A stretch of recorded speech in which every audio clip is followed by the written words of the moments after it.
Humans have long been changing nature based on their needs. Considering the global population and the amount of food required, it's not surprising that we attempt to cultivate crops even in arid regions of the planet. It might seem simple, provide abundant irrigation, and there you go, a harvest. But it's not that easy. Besides requiring a significant amount of fresh water, which is already scarce, agriculture carries a high risk of irreversible mistakes that can lead to environmental disasters. There are plenty of examples in recent history where such projects resulted in horrifying consequences. So why can agriculture in arid regions of the planet be a big mistake? Let's figure it out. What do you know about the Aral Sea and how does agriculture relate to it? Why is its story considered the worst environmental disaster of the 20th century? And why is the same fate of an environmental catastrophe awaiting the United States in the next 10 years? Enjoy watching.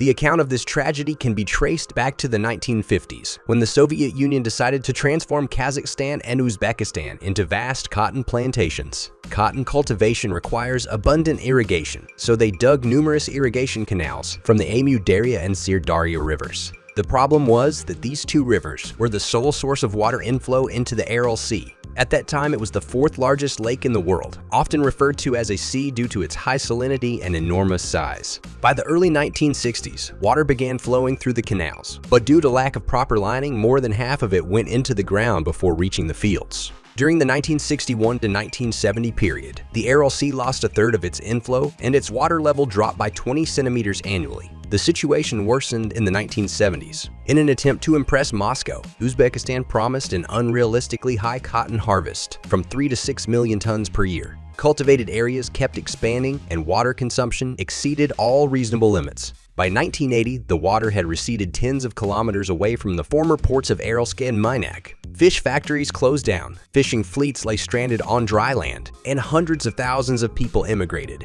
In the 1981 to 1990 period, the water inflow into the Aral Sea was only 5% of the 1960 level. The sea's level dropped by a meter annually until 1989, when it split into two separate water bodies, the large Aral Sea in Uzbekistan and the small Aral Sea in Kazakhstan. Due to extreme salinity, all the fish died. In 2004, the large Aral Sea further divided into eastern and western parts. By 2014, the eastern basin completely dried up, turning into the Aral Desert. The wind carries salts and pesticides accumulated on the seabed, slowly killing the remaining population. The large Aral Sea will completely dry up within 10 years. There is no chance of its restoration anymore. This mistake cannot be rectified. Uzbekistan continues to use the waters of the Amu Darya for agriculture and remains one of the world's largest cotton exporters. Do you think neighboring countries in the region learned from this history? Apparently not. In the late 1970s and early 1980s, the authorities of Saudi Arabia decided to use the oil dollars earned to reduce the country's dependence on food imports. Historically, agriculture in the country was limited due to the restricted territory. The country lacks rivers and lakes, and the limited rainfall and arid climate make it impossible to cultivate large crops. Water is essential for agriculture in the desert. Where could they get it from? The main source became the Arabian aquifer system, water-saturated deposits located at depths of 100 to 500 meters. The water volume was enormous, 500 billion cubic meters. These are very slowly renewable resources, but the volume exceeds that of most major lakes in the United States. As part of the project, the state constructed central irrigation systems. It distributed land for free to those interested, provided interest-free loans, and promised to purchase the produced goods at prices higher than the market rates. All with one goal, to cultivate arid lands. The country witnessed an agricultural boom. No one considered how much water would be consumed. Agriculture accounted for up to 90% of the total water intake. With credit money, it was possible to drill a personal well with unlimited water. Most farms used traditional flood irrigation instead of drip or rainwater systems, leading to even more water consumption. The outcome seemed successful. Where there were once deserts, fields turned green in satellite images. The country achieved self-sufficiency in all products, from wheat to meat. By the early 1990s, Saudi Arabia became one of the world's top wheat exporters. What was the cost?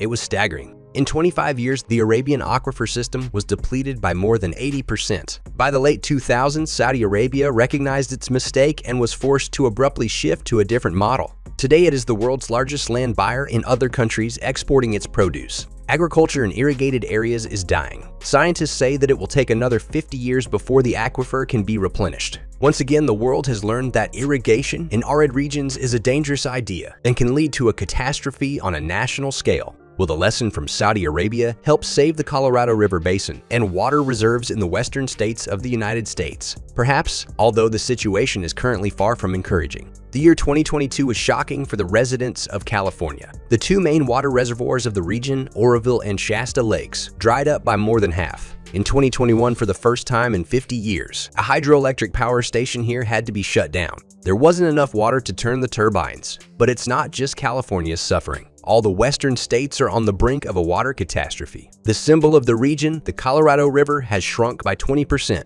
The two largest reservoirs in the United States, Lake Mead and Lake Powell, are filled less than a third of their capacity. The Colorado River along the border of the United States and Mexico has turned into a dry desert due to the marshy delta. Behind a dam in Mexico flows a 5-meter wide stream that melts into the sand. Why is this happening? One of the main reasons is the unprecedented, prolonged drought experienced in the western regions of the United States. Experts believe that another 1 or 2 decades of drought could have catastrophic consequences for the country. The latest data from the U.S. Drought Monitor indicates that 65% of regions in the United States are experiencing some form of drought. The most severe conditions are in Oregon, Kansas, Utah, Nebraska, and Oklahoma. Experts' assessments are disappointing. The region is undergoing an exceptional drought, the likes of which has not been seen in the last 1,200 years. The second, no less important reason for the impending water catastrophe in the United States is that Americans are using too much water for irrigating agricultural lands, accounting for up to 86% of the total water usage. Moreover, a third of this water is used for products that people don't even consume, but rather as animal feed. Americans consume 4 times more beef than the global average. The starting point for this catastrophe was a deliberate error a century ago, when in the early 20th century, Western states signed the Colorado River Compact. The estimation of its water resources was inflated. Although a special scientific expedition warned that relying on the volume of water specified in the contract was not viable,